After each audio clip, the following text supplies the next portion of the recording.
Jour de vote historique en Irlande. Depuis 7 heures ce matin, près de 3,5 millions d'électeurs sont appelés aux urnes pour répondre à une question. Faut-il, oui ou non, légaliser l'avortement? Dans cette école de Dublin, ces électeurs sont parmi les premiers ce matin. C'est probablement le vote le plus important de ma vie. C'est celui qui va avoir le plus d'impact sur moi, mes amis, ma génération. Moi, je vote pour la vie et contre l'avortement. C'est un débat de société très important pour nous, les Irlandais. C'est vital. Je pense que c'est un jour très important. L'Irlande va enfin de l'avant et j'espère qu'elle deviendra plus progressiste. En Irlande, le 8e amendement de la Constitution interdit l'interruption volontaire de grossesse, même en cas de viol ou d'inceste. L'avortement est passible de 14 ans de prison. À Dublin, le sujet, pourtant tabou, a envahi l'espace public. Yes, all the way. Un débat qui s'affiche dans chaque rue, sur chaque lampadaire. Deux camps s'affrontent jusqu'à l'entrée des bureaux de vote. Il faut que les femmes puissent être libres de choisir ce qu'elles veulent faire. Personne ne doit leur imposer.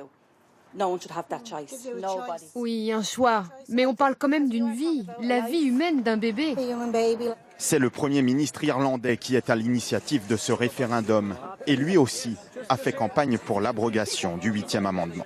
C'est une décision unique qui ne se représentera pas pour les Irlandais. J'encourage tout le monde à aller voter, et particulièrement ceux qui voteront oui. C'est une opportunité pour nous de changer notre pays.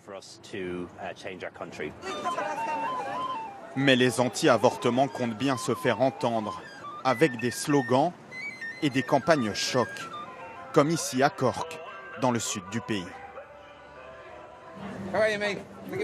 Selon moi, il n'est jamais médicalement nécessaire de recourir à l'avortement. Cela tue les enfants qui ne sont pas encore nés. Je ne veux pas d'un avortement à la carte. Pour l'instant, à 12 semaines et après, jusqu'à 6 mois, des enfants en bonne santé. Pour moi, c'est un massacre. Dans un pays où près de 80% des habitants se déclarent catholiques, l'Église, elle, est restée très discrète pendant la campagne. Pour l'instant, le oui est donné favori, mais les sondages se sont resserrés ces derniers jours. Les Irlandais ont jusqu'à 22h ce soir pour faire leur choix.